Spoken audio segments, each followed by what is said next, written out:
मुंह के सामने ऊपर रखो झोला, बच्चे लोगों को रहने दीजिए।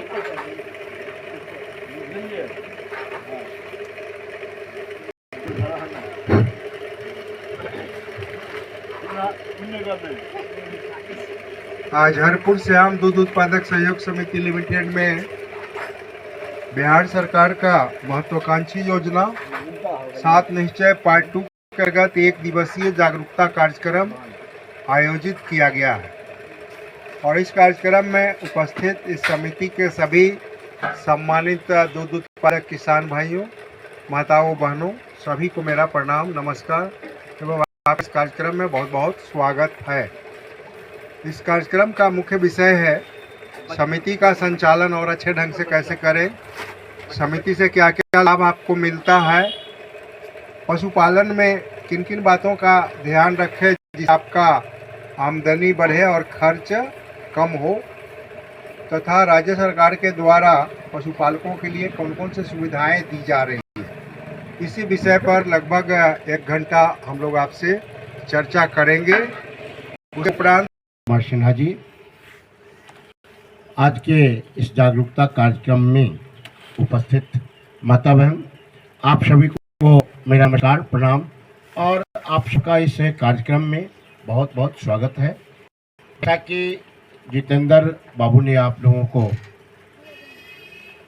बताया कि इस समिति का संगठन का उद्देश्य ही कि ग्रामीण स्तर के दुग्ध उत्पादकों को संगठित करके उनके आर्थिक एवं सामाजिक हितों की रक्षा करना मुख्य जो उद्देश्य है समिति का यही है। अब बहुतों जगह ऐसा सुनने को मिलता है कि समिति से लाभ नहीं है। कुछ लाभ है समिति का तो आपको दिखता है, कुछ लाभ है जो नहीं दिखता है, कुछ लाभ नहीं दिखता है। आपके यहाँ समिति का सन कितना 2012 में हुआ था क्या?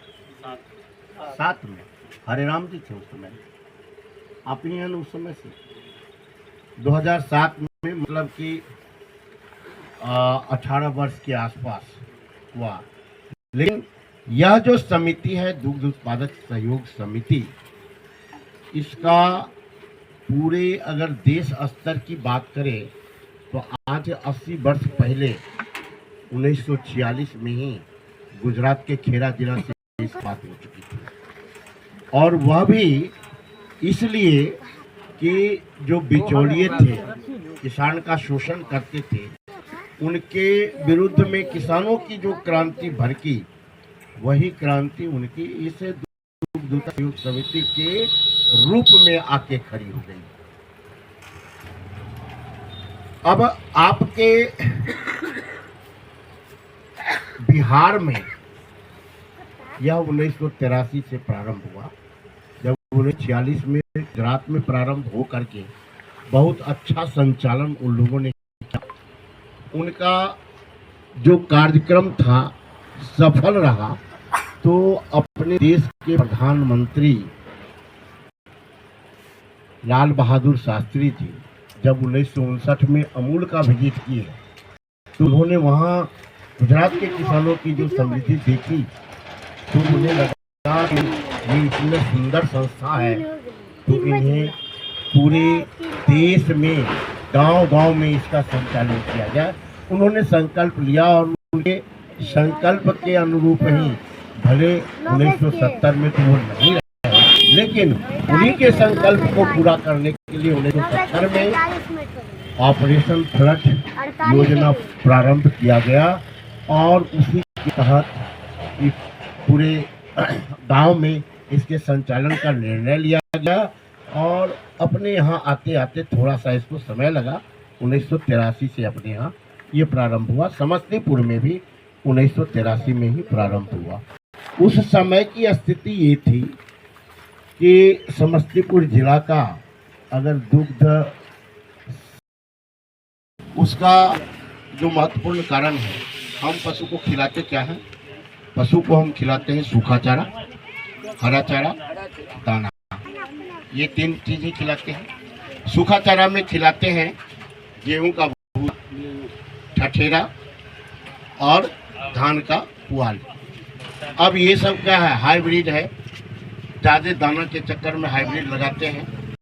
दाना का लोड तो उसके डंठल पर रहेगा, उसका डंठल खराब हो गया है, जिसका कि भूसा ये हमारा जो पशु है वो न तो दांत से उसको ठीक से पीस पाएगा, न आँख उसको पचा पाएगा। विश्वास नहीं हो तो उसके गोबर को कभी कभी पर छान के देखिएगा। जो भी भूसा आप खिलाते हैं उसका कुछ न कुछ रसा आपको उसका मिल जाएगा। इसका मतलब है कि वो ठीक से नहीं पच पाया। तो अभी एक आधुनिक तरीका में उसको जो है निश्चित रूप से समय तो दे नहीं रहे हैं, लेकिन किताब में देखिए बहुत लोग आप लोग पढ़े लिखे हैं और बहुत ऐसे भी होंगे जिनके घर के बच्चे पढ़े लिखे होंगे। किताब में अच्छा अच्छा चीज़ दिया हुआ है। आप यूरिया उपचारित भूसा एक चैप्टर होगा कि भूसा को यूरिया से उपचारित करिए। आप उसको उस ढंग से अचार टाइप का बना लीजिए। वो जो उस तरीका लिखा हुआ है उससे क्या होगा कि जो भूसा है हाइब्रिड गेहूं उसमें उतनी पौष्टिकता नहीं है जितना अपना देसी भूसा में था। तो उससे उस भूसा की पौष्टिकता बढ़ जाती है और उसका जो है डंठल नरम हो जाता है, वो सिपाच हो जाता है। जो पशु आपका बिना अचार वाला भूसा 8 किलो खा जाए तो वो 5 किलो खा के अपना काम चला लेगी। इस प्रकार आप 2 किलो भूसा का दाम आप बचा लेते हैं। अब हरा चारा में आते हैं। हरा चारा में तो आप लोग 1 कुंटल, मेरा एक सवाल है, 1 कुंटल भूसा में कितना यूरिया देना चाहिए? सर जी मैंने यही कहा था कि आपके माने आप लोग सब कुछ जाने के फिराक में हैं, उसमें दिया हुआ है, फिर भी आपने पूछा है तो मैं आपको बताता हूँ। 1 कुंटल यूरिया के लिए 1 कुंटल भूसा के लिए, हाँ सॉरी 1 कुंटल भूसा के लिए, ये जो अभी गर्मी का समय है, इस समय में 60 से 65 लीटर पानी में 3 से 4 किलो यूरिया घोल दीजिए। 1 कुंटल भूसा को आप 5-6 इंच परत में उसको जो है सो बिछा दीजिए और पूरे ये जो 65 लीटर का घोल है उससे उसको पूर्ण रूप से भिगा करके उसको अच्छा से दाब दीजिए ताकि वो एयर टाइट हो जाए। फिर दूसरा क्विंटल आप बनाएंगे, उसके लिए यही प्रक्रिया होगी कि उसको 6 इंच आप उसी पर आप परत दर परत करते चलिए। और अभी गर्मी के महीने के लिए 60 से 65 लीटर पानी, 3 से 4 किलो यूरिया का जो घोल है उसको बना करके दर परत करते चलिए। और खूब जितना भूसा में आप करना चाहते हैं उतने भूसे का जब ढेर आपका हो जाता है उसके बाद आप जो है उसको एक पॉलीशीट से एकदम एयर टाइट करने के बाद पॉलीशीट से ढक दीजिए ताकि उसमें बाहर से फिर हवा ना जा पाए। और उसके बाद जो है आप 21 दिन के बाद, 21 दिन से पहले नहीं खिलाना है, 21 दिन के बाद थोड़ा सा भूसा उसमें से निकालिए, छाया में उसको 10-15 मिनट रख दीजिए ताकि उसमें जो महक वहक होगा वो निकल जाएगा और फिर उसको खिलाइए। यहाँ पर फिर हम आपको एक सावधानी जो अपना अनुभव है वो यही बताऊंगा कि एक के बार उसको पूरी डोज नहीं दीजिए, धीरे धीरे उसको आदत लगाइए। धीरे धीरे ये भूसा आप बढ़ाते जाइए और जो आपके पास भूसा है उसका डोज धीरे धीरे कम करिए। निश्चित रूप से आप जो है सख्त भूसा खाने वाली जो आपकी गाय होगी 5 किलो भूसा ही उसको खिलाइए, उसका काम होगा। ठीक है। अब हरा चारा में आते हैं। हरा चारा में आप लोग बोल दिए कि हम जई लगाते हैं, जनेर लगाते हैं, बरसीम बहुत कम लोग लगाते हैं। ये हरा चारा 2 प्रकार का होता है, एक होता है दाल वाला, दूसरा होता है बिना दाल वाला। तो बिना दाल वाला और दाल वाला पशु के दूध से निकलता क्या क्या है? पशु के दूध से निकलता है, यहाँ टेस्ट कराते हैं क्या क्या आता है? फैट और SNF। तो फैट तो मोटा मोटी मान के चलिए वो घी है। SNF में बहुत कुछ है। SNF में भारी मात्रा में प्रोटीन है, मिनरल मिक्स है, विटामिन है, कैल्शियम है, ये सब बहुत भारी मात्रा में उसमें है। ग्लूकोज है, बहुत भारी मात्रा में वो पाया जाता है। और दूध में इसके बाद 85 से 88% पानी है, 12 से 15% ठोस है।